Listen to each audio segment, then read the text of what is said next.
Tense topic के छठे topic में हम पहुंचे हैं पास्ट कंटिन्यू में। इससे पहले के वीडियो में हमने पास्ट इंडेफिनिट या पास्ट सिंपल टेंस का अध्ययन किया था। हम आगे पास्ट कंटिन्यू के बारे में सीखेंगे।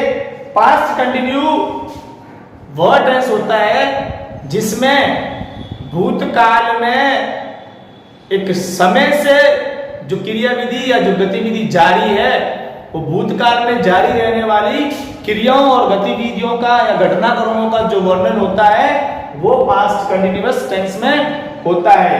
अब देखिए, और इस टेंस को अगर कोई सेंटेंस हिंदी वाक्य लिखा हुआ है तो उसको हम किस प्रकार से आइडेंटिफाई करेंगे कि ये टेंस जो है पास्ट कंटिन्यूअस ही है।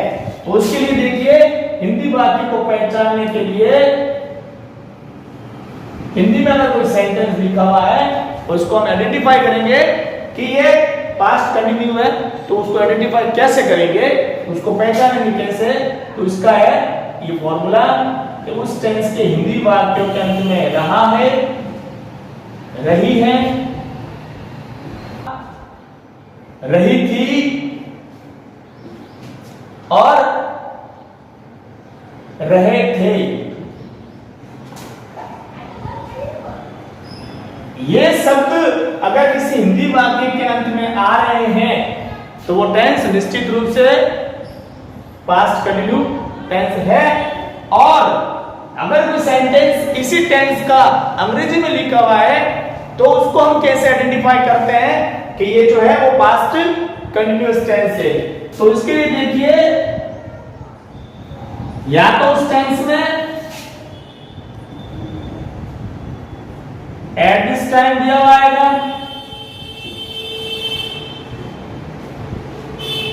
या फिर एट दैट मोमेंट दिया हुआ आएगा, at that time, at that moment, या फिर इन दोज डेज। ज्यादातर इन्हीं एडवर्ब का प्रयोग पास्ट कंटिन्यूअस टेंस में होता है। अब अगर कोई हिंदी वाक्य दे रखा है और उसको आपको अंग्रेजी में कन्वर्ट करने का या ट्रांसलेट करने का कहा जाए, जैसे हिंदी वाक्य उदाहरण के तौर पर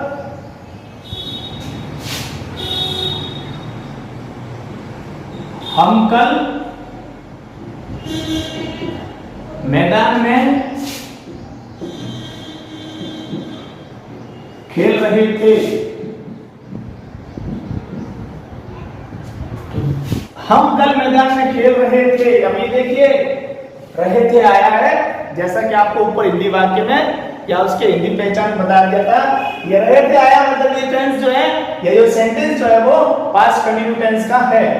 अब इस टेंस को हम अंग्रेजी में ट्रांसलेट करेंगे तो एफर्मेटिव सेंटेंस को किस प्रकार से टेंस में बदलते हैं। अगर कोई वाक्य आ जाता है वो एफर्मेटिव का हो, जैसे ये एफर्मेटिव का दे रखा है, इसको हम अंग्रेजी में कैसे ट्रांसलेट करेंगे, उसका जो सेंटेंस स्ट्रक्चर है वो देखिए, सब्जेक्ट प्लस वाज या वर प्लस मैन वर्ब की फर्स्ट फॉर्म और उसके साथ में आईएनजी और फिर ऑब्जेक्ट। ये इसका सेंटेंस स्ट्रक्चर है। अब यहां पर देखिए, वाज और दो क्रियाएं दे रखी है, तो सिंगुलर नाउन के साथ में कौन सी क्रिया का प्रयोग होगा और प्लूरल नाउन के साथ में कौन सी क्रिया का प्रयोग होगा। इससे पहले के वाले वीडियो में मैं आपको कई बार बता चुका हूं कि वाज का प्रयोग किसके साथ होता है।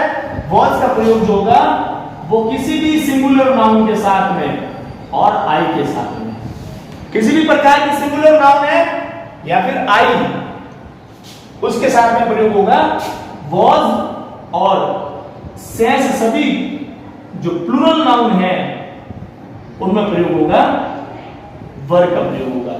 एक कंडीशन होती है, कंडीशन में कहीं कहीं आई का प्रयोग होता है, जो इम्पॉसिबल कंडीशन या इम्प्रोबेबल कंडीशन जो होती है किसी वाक्य में, जहां दो शर्त दे रखी होती है कि यदि मैं भारत का प्रधानमंत्री होता तो मैं चाइना को आज समाप्त कर देता, लेकिन मैं अभी हूं नहीं और मेरे लिए स्थिति जो है वो इम्पॉसिबल है, इम्प्रोबेबल है, संभवतया नहीं है।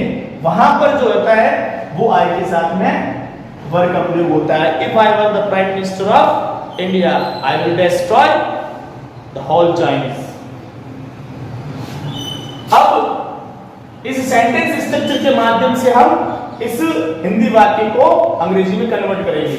एफर्मेटिव वाक्य को हम कल मैदान में खेल रहे थे, तो सब्जेक्ट हमारे समक्ष वी, बहुवचन प्लूरल है तो इसके लिए क्रिया वर होगी।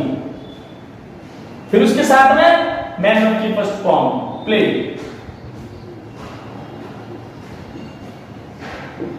प्ले के साथ में मैन वर्ब की फर्स्ट फॉर्म आईएनजी और उसके बाद में ऑब्जेक्ट। क्या कह रहे थे इसमें? उसका जिक्र नहीं किया गया, उसको मेंशन नहीं किया गया है, ऑब्जेक्ट नहीं दे रखा है, तो अंत में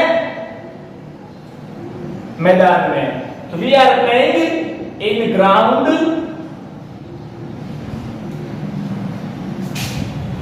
समय, यस्टरडे। इस प्रकार इस हिंदी वाक्य को इस सेंटेंस स्ट्रक्चर के माध्यम से हमने अंग्रेजी में कन्वर्ट किया। आगे हम अध्ययन करेंगे नकारात्मक वाक्यों का। नकारात्मक वाक्यों के बारे में आपको पहले वाले कई वीडियो में कई बार बता चुका हूं। इससे पहले पास्ट इंडेफिनिट का जो वीडियो था उसमें भी बता चुका हूं कि किसी भी टेंस के एफर्मेटिव वाक्य को अगर नकारात्मक वाक्य में बदलना है तो उसमें तीसरे स्थान पर नॉट का प्रयोग कर देते हैं। इससे जो वाक्य होता है वो नकारात्मक वाक्य में बदल जाता है। अगर आपको इस टेंस को या इस सेंटेंस को अगर नेगेटिव सेंटेंस में बदलना है तो इस सेंटेंस में 1 2 तीसरे स्थान पर नॉट लगाओ, ये वाक्य स्वतः नेगेटिव वाक्य में कन्वर्ट हो जाएगा। ज्यादा आपको स्ट्रक्चर को याद करने की, लर्न करने की आवश्यकता नहीं, सिर्फ समझने की आवश्यकता है। एफर्मेटिव का एक सूत्र समझ लो और उसमें तीसरे स्थान पर नॉट लगा लो नेगेटिव। एफर्मेटिव के सेंटेंस में से हेल्पिंग वर्ब को वाक्य के पहले स्थान पर रख दो इंट्रोगेटिव, और इंट्रोगेटिव के वाक्य में तीसरे स्थान पर नॉट लगा दो, वो इंट्रोगेटिव नेगेटिव। फिर भी हम आपको यहां पर ब्लैक बोर्ड पर समझाते हैं। एफर्मेटिव वाक्य को आप साथ साथ में देखते रहिए। एफर्मेटिव वाक्य में हमने प्रयोग किया था सब्जेक्ट के साथ में क्रिया वॉज वर्ब, हेल्पिंग वर्ब, और उसके बाद में हमने यहाँ पर मेन वर्ब की फर्स्ट फॉर्म को लिखा और फिर आईएनजी का प्रयोग किया। लेकिन हमको अब वाक्य करना है नेगेटिव, और नेगेटिव वाक्य में 1 नंबर 2 नंबर प्लस नॉट, तीसरे स्थान पर हमको नॉट का प्रयोग करना है। बाकी सेंस वाक्य आगे जो है वो यथावत रहेगा जैसा एफर्मेटिव में लिखा गया है। अब ऑब्जेक्ट, ये वाक्य नेगेटिव बन गया। जैसे मैं या हम कल मैदान में नहीं खेल रहे थे, we are were not playing in ground और टाइम यस्टरडे। इस प्रकार से हमने नेगेटिव वाक्य कैसे बनता है उसको सीखा। आगे हम अध्ययन करेंगे प्रश्नवाचक वाक्यों का, इंट्रोगेटिव वाक्यों का। इंट्रोगेटिव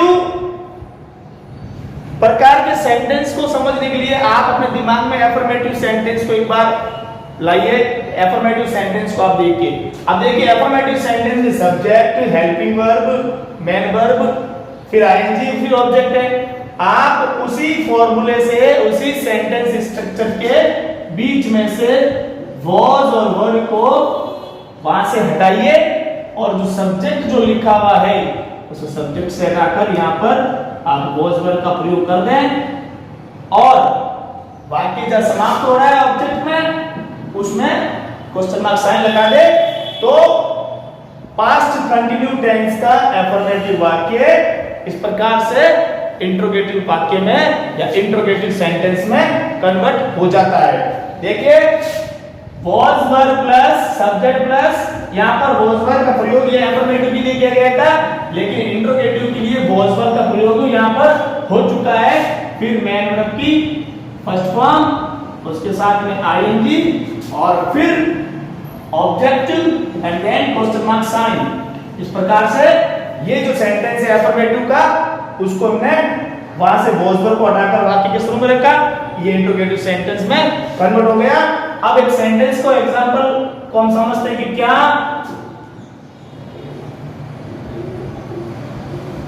तुम कल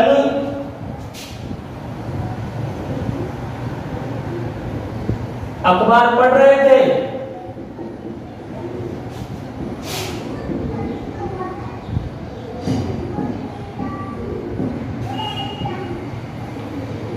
क्या तुम कल अखबार पढ़ रहे थे? अब इसको इस सेंटेंस स्ट्रक्चर के माध्यम से हम अंग्रेजी में इस स्टेप को फॉलो करते हुए इसको हम अंग्रेजी में ट्रांसलेट करेंगे।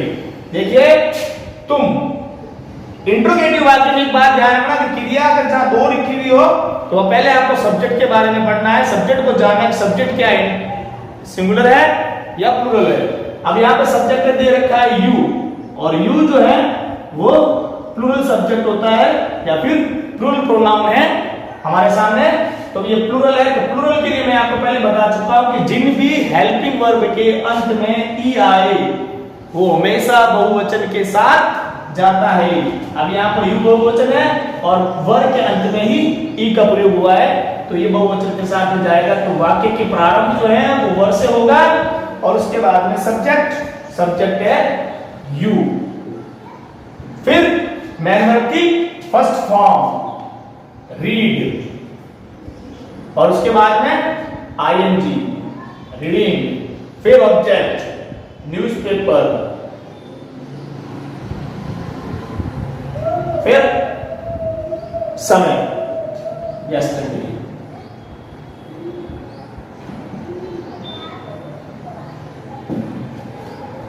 ये इस प्रकार से पास्ट कंटिन्यू टेंस का इंट्रोगेटिव सेंटेंस हुआ। आगे मध्यम कर रहे हैं past simple tense continue tense के प्रश्नवाचक नकारात्मक वाक्यों का इंट्रोगेटिव नेगेटिव वाक्य का अध्ययन कर रहे हैं। इंट्रोगेटिव नेगेटिव देखिए, ये जो सेंटेंस स्ट्रक्चर दे रखा है, क्या दे रखा है, helping verb, subject, man verb की फर्स्ट फॉर्म, आईएनजी, ऑब्जेक्ट। ये सेंटेंस स्ट्रक्चर है इंट्रोगेटिव का। हमको लिखना है इंट्रोगेटिव नेगेटिव का। तो किसी भी इंट्रोगेटिव वाक्य में तीसरे स्थान पर नॉट लगाने से, WH को छोड़कर, WH में चौथे स्थान पर नॉट का प्रयोग होता है। इंट्रोगेटिव वाक्य में तीसरे स्थान पर नॉट लगाने से इंट्रोगेटिव वाक्य जो है वो इंट्रोगेटिव नेगेटिव में कन्वर्ट हो जाता है। अब ध्यान रखना तीसरे स्थान पर, तो पहले स्थान पर आएगा हेल्पिंग वर्ब वर, जैसा कि इंट्रोगेटिव में दे रखा है वॉज और वर हेल्पिंग वर्ब पहले स्थान पर। दूसरे स्थान पर सब्जेक्ट, फिर देखिए तीसरे स्थान पर मैंने आपको बताया कि तीसरे स्थान पर दिमाग में रखना नॉट, तीसरे स्थान पर नॉट। फिर वापस यहां से शुरू कीजिए, मैन वर्ब की फर्स्ट फॉर्म, फिर आगे आईएनजी, फिर आगे ऑब्जेक्ट, और इंट्रोगेटिव वाक्य के हिसाब से वाक्य के अंत में क्वेश्चन मार्क साइन। इस प्रकार से ये वाक्य जो है इंट्रोगेटिव नेगेटिव का सेंटेंस स्ट्रक्चर बन गया।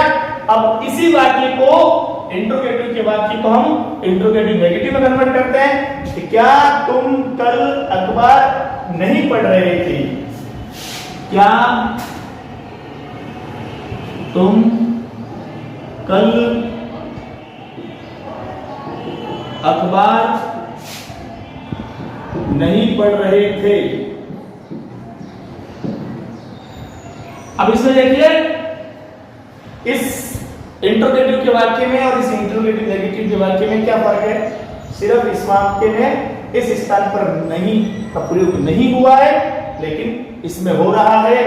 इससे ये सिद्ध हुआ कि इंट्रोगेटिव के सेंटेंस में नहीं का प्रयोग करने से इंट्रोगेटिव नेगेटिव कन्वर्ट हो जाता है। और उसी प्रकार हमने ये भी किया था कि इस सेंटेंस में नॉट नहीं है क्योंकि इंट्रोगेटिव का है, और इस इंट्रोगेटिव के वाक्य को जब इंट्रोगेटिव नेगेटिव में कन्वर्ट करेंगे तो तीसरे स्थान पर नॉट का प्रयोग करेंगे। ये अलग अलग नहीं है, दोनों एक ही है। अब क्या तुम कल अखबार नहीं पढ़ रहे थे? तो were you not reading newspaper yesterday.